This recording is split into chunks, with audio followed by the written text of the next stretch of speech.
The goal of any patient who has one of these for their heart is to stay alive long enough to get a transplant. In depth tonight, Brian Master reports on a Papillion man who doesn't intend to waste his second chance.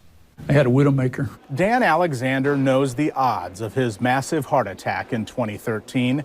He shouldn't be here. Life is beautiful. It sure is. For 3 years, he's been waiting, tucking the wires and battery pack of the LVAD into his clothes. Half of his heart was dead. The mechanical pump kept him alive. Hi. Hi. Checking in, Dan Alexander. He's back for a checkup. 12 days earlier, the Papillion man spent hours in surgery for a transplant. Not only did Dan get a new heart, but he was the 100th LVAD patient to do so here, a milestone for Nebraska Medicine. It's one of the most meaningful symbols of the whole heart transplant. How you doing? Great. A new heart has a way of redefining someone. That's true for Dan Alexander, even though he's been doing it since he was a kid.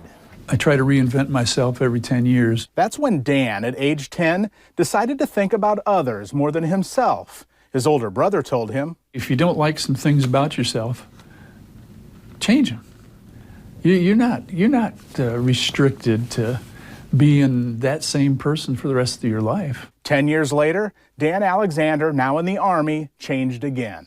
In his 30s, the reinvention turned to family priorities, his wife and children. Trying to make a difference, serve others before yourself, and happiness will come out of that. Well, the next reinvention was when I gave my heart to Jesus. As Dan Alexander continued to serve his country for the next decade, he knew another chapter awaited him. When I hit 2003, I knew it was my fifth reinvention. It was back to school in the private sector. Now 63. I'm into the sixth one now. You'll often find him volunteering and sharing advice with other heart patients. But there's so much more to do, so much more that you can give back to people you love and thousands of people you don't know. Another reinvention for Dan Alexander. Have a great day. You too. With an assist from doctors. With photographer Jim Hinchek, I'm Brian Master reporting, WWT6 News. Dan is living a rich life. Last year, Nebraska Medicine performed its most ever heart transplants, 42 of them. 37 of the patients were like Dan, who had been living with a mechanical heart pump.